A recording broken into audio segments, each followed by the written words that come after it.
We saw how easy it was to create a pictures library. Just by simply going to Site Contents in the Quick Launch, clicking the New button and choosing App, you're able to create a variety of libraries. We looked at the picture library in an earlier video, but now I'd like to create a form library. So I'll click this option here and I'll give it a name, Forms. I'll then click Create, and I've basically, quite simply, created a Forms library in my SharePoint site, and you can see it sitting here. If you wish to create a document library, click the New button. You could go back to App because Document Library was there, but you could also just choose this option here. So I'm going to create a document library, and on the right hand side it's asking me to give it a name. So I'm going to call it Human Resources. And I'll give it a description.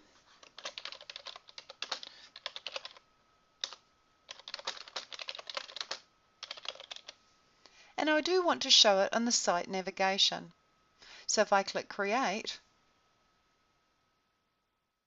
I end up with a new file, or new library, new document library called Human Resources, and I'm currently sitting inside this library.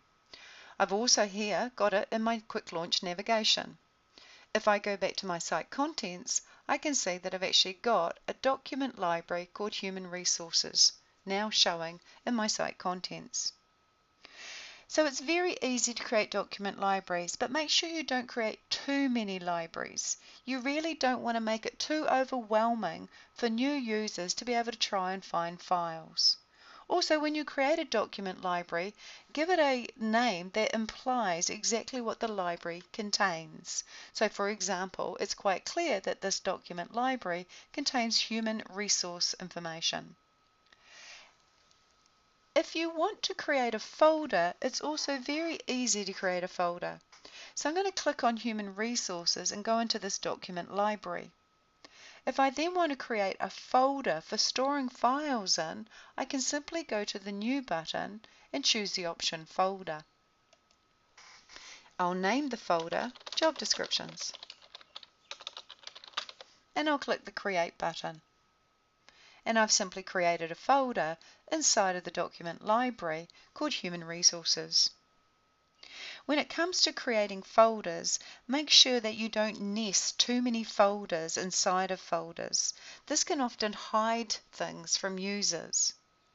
Also, make sure that you keep names meaningful. Now, having created a folder, also, should you need to manage this folder in any way, simply rest your mouse on the folder, click the little circle to the left which basically selects that folder, and then you'll notice that you have these Show Actions, this button here. If I click it, the sorts of things I can do with this folder is I could rename it. If I decided that I didn't want to call it Jobs Descriptions, I'd simply go here. If I wanted to delete this folder, I'd simply click this option here. And if I wanted to move it to another document library or copy it to another document library, I'd choose one of these options here. The other option you have is to pin it to the top. If I click this option here, I've now pinned this folder to the top of the Human Resources library. If I go back into the Show Actions, I can turn around and unpin it. So anything to do with managing that folder, click on the Show Actions button and have a look in here, and you'll be able to see what you can do with that folder. Now, having created a folder, I want to upload some files into that folder. So I'm going to click on the folder to go into it, and up here it tells me I'm in the Human Resources document library, and I'm in the Job Descriptions folder. Now, if I want to upload a file, I'll simply click this button here. I can upload a file, an entire folder, or even a template. But I'm going to just choose Files.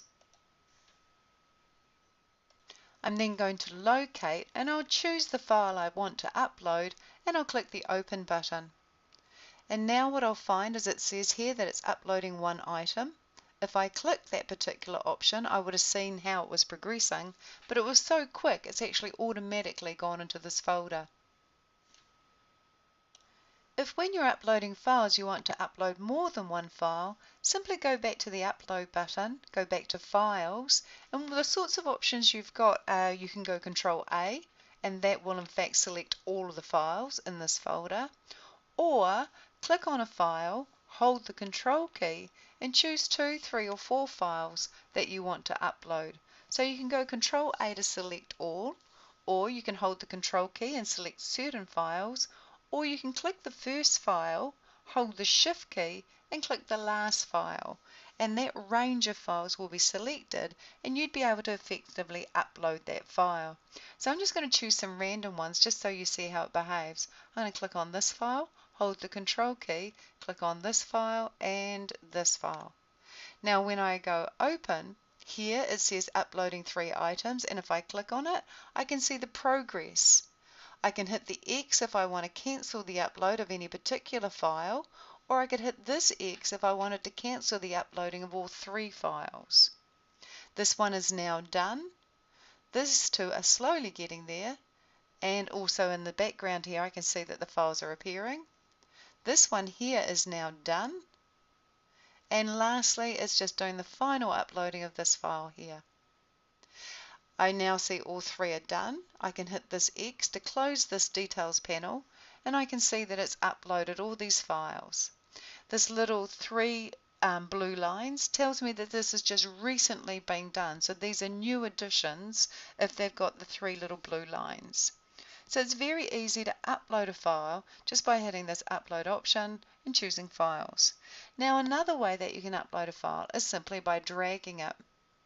For example, I might grab this particular Windows Explorer window and bring it into Sight. And if I'm looking at some files in Windows Explorer or my computer, I can actually drag those files in. So for example, I might just drag this file in and drop it straight into that SharePoint folder, and it's immediately uploaded that file. So you can upload files simply by dragging them from a Windows Explorer or My Computer session and dropping them straight into a SharePoint document library or SharePoint folder. And so I've dragged 2 files in now.